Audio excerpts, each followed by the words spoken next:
Advocate soya ജോസഫിലൂടെ പോകേണ്ടതുണ്ട്. നിരവധി പ്രഖ്യാപനങ്ങളാണ്. Soya Joseph വളരെ പെട്ടെന്ന് നിരവധി പ്രഖ്യാപനങ്ങൾ കോൺഗ്രസ് മുമ്പിലേക്ക് വെച്ചു. ഈ പ്രത്യേകിച്ചും ഗുസ്തി താരങ്ങളുടെ പ്രശ്നങ്ങൾ സമ്പൂർണ്ണമായി പരിഹരിക്കുമെന്ന് പറഞ്ഞു. കർഷകർ ഉന്നയിക്കുന്ന ആവശ്യങ്ങളെല്ലാം പരിഹരിക്കും. അതേപോലെ തന്നെ അഗ്നിവീർ പദ്ധതി പാടെ ഉപേക്ഷിക്കും. ഇതൊക്കെ പറഞ്ഞ് തെരഞ്ഞെടുപ്പിനെ നേരിട്ടു. പക്ഷേ എന്തുകൊണ്ട് ഇത് വോട്ടാക്കി മാറ്റാൻ കഴിഞ്ഞില്ല? അത് കൃത്യമായി ബാലറ്റിലേക്ക് വന്നില്ല. നിങ്ങൾ എത്ര കാലം തെരഞ്ഞെടുപ്പ് കമ്മീഷനെ കുറ്റം പറയും? എത്ര കാലം ഈ വോട്ടിംഗ് മെഷീനെ കുറ്റം പറയും? അങ്ങനെ വോട്ടിംഗ് മെഷീനിൽ കുഴപ്പമുണ്ടെങ്കിൽ ജമ്മു കാശ്മീരും BJP ഭരിക്കണ്ടേ? Advocate Soya Joseph.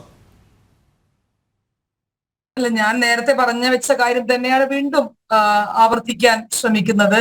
കാരണം ഈ പറയുന്നത് പോലെ തെരഞ്ഞെടുപ്പ് എന്ന് പറയുന്നത് മറ്റൊരു തന്ത്രപരമായിട്ടുള്ള നീക്കമാണ്. അല്ല, ആ തന്ത്രപരമായ നീക്കത്തിൽ ഒരുപക്ഷെ കോൺഗ്രസിന് അത്രത്തോളം വിജയിക്കാനായില്ല, അല്ലെങ്കിൽ വിജയിക്കാനാവുന്നില്ല എന്നുള്ള യാഥാർത്ഥ്യത്തെ ഉൾക്കൊള്ളാനും ഞാൻ തയ്യാറാണ്.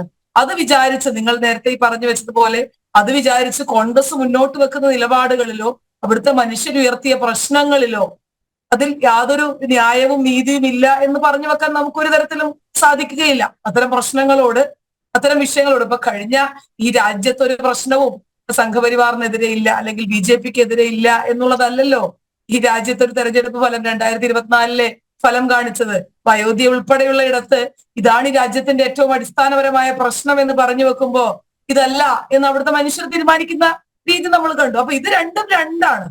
നേരത്തെ മാധ്യമ പ്രവർത്തകനായിട്ടുള്ള അദ്ദേഹം പറഞ്ഞത് വളരെ കൃത്യമാണ്. തെരഞ്ഞെടുപ്പ്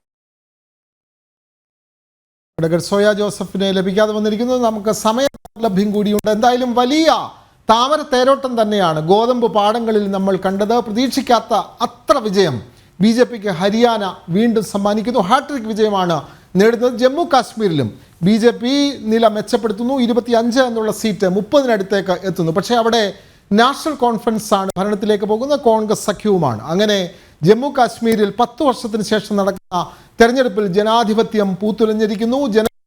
അവരുടെ ജനഹിതം പ്രകടിപ്പിച്ചിരിക്കുന്നു. BJPക്ക് മുന്നേറ്റം. പക്ഷേ അവിടെ ഭരണം നാഷണൽ കോൺഫറൻസും കോൺഗ്രസ് സഖ്യമാണ്. ഹരിയാനയിൽ ഹാട്രിക് വിജയവുമായി BJP വീണ്ടും അധികാരത്തിലേക്ക് പോകുന്നു. ഇതാണ് ഈ നിമിഷം പറയാൻ കഴിയുന്ന ഏറ്റവും പ്രധാനപ്പെട്ട വാർത്ത.